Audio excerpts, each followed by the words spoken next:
Well, I kind of liked what the little hook in the trunk that I had sitting here. I thought that was kind of attractive, but I think it was necessary to get rid of it for the greater good, because I need this to stand out even more than it did. Yes, there was dark against this yellow. Here we have shade under the tree. That's going to aid in bringing this forward even more. So I was happy with that decision. Also, you can see I've put a few lines in here. I took a while actually for me to figure out how I wanted to divide this space, because I had this whoops over the trunk and another whoops over the trunk. Bad idea right from the get-go. But I think we have that solved.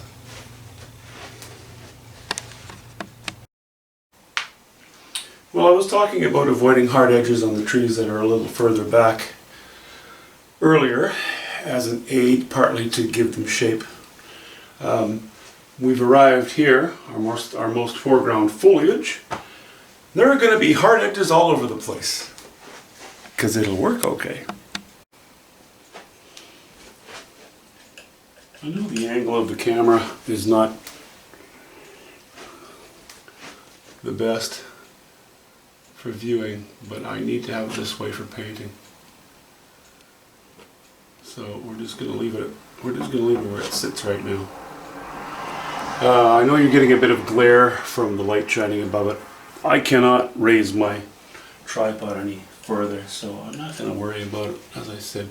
Anyway, so we're into this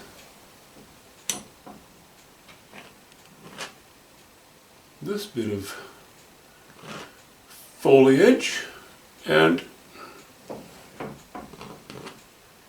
it's the first time on the painting that I'm using really only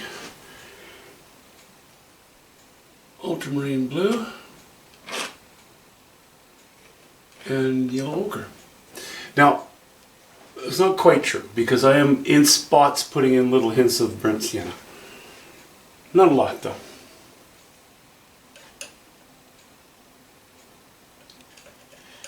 It's a very different color than the little spruces I have on the lower left that are only cobalt blue and burnt sienna.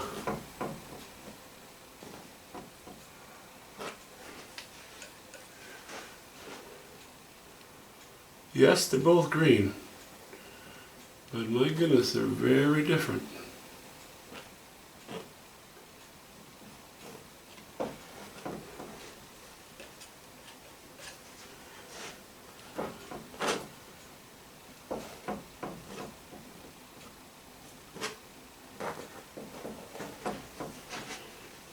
Okay, this tip is not catching quite as much light, and we're going to catch a little more light here, and a little more light as we work our way that way.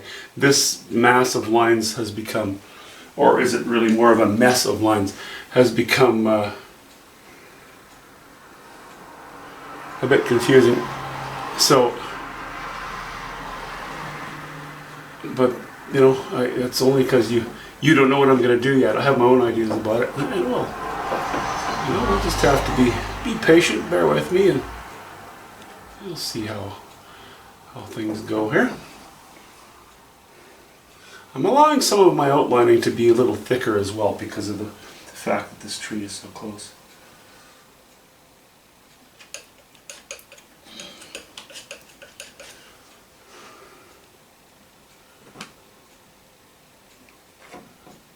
A little darker for the moment. Whoops, bit of debris. Get rid of the debris.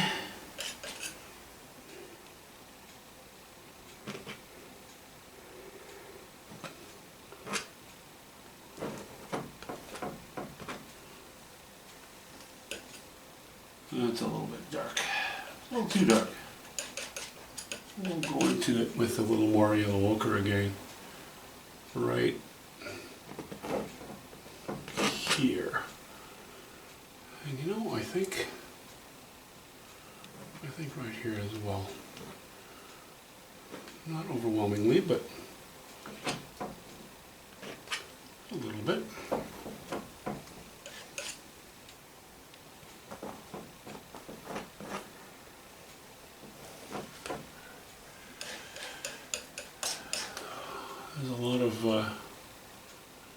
there's a lot of room left to strengthen this color, or to go higher in value. So I'm not worrying too much about it just yet.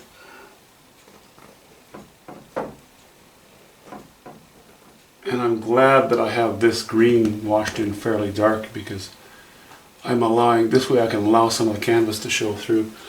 Gives good texture, you know? And especially where we are so close here, you know, to the viewer. We want that. We want to allow that to show through.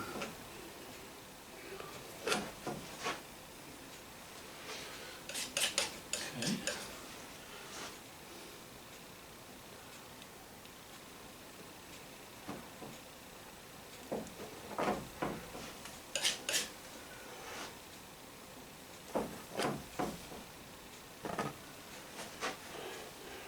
I'm backing up constantly now.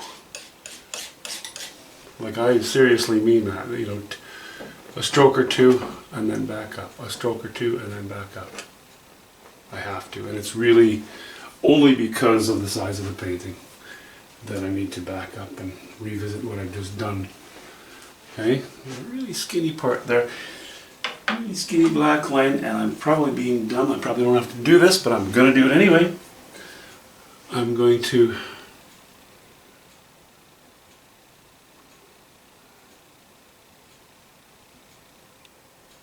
thicken that line.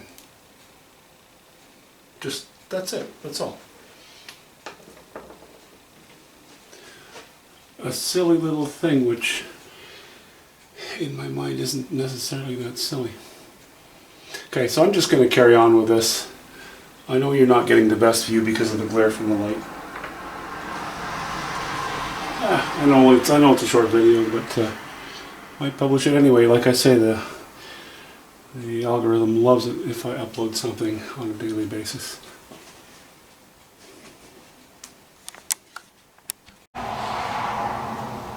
Okay, that's probably a little better view of what's going on in that treetop, in the evergreen treetop.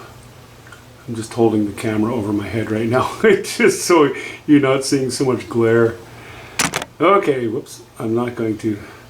I'll show you that once it's all done.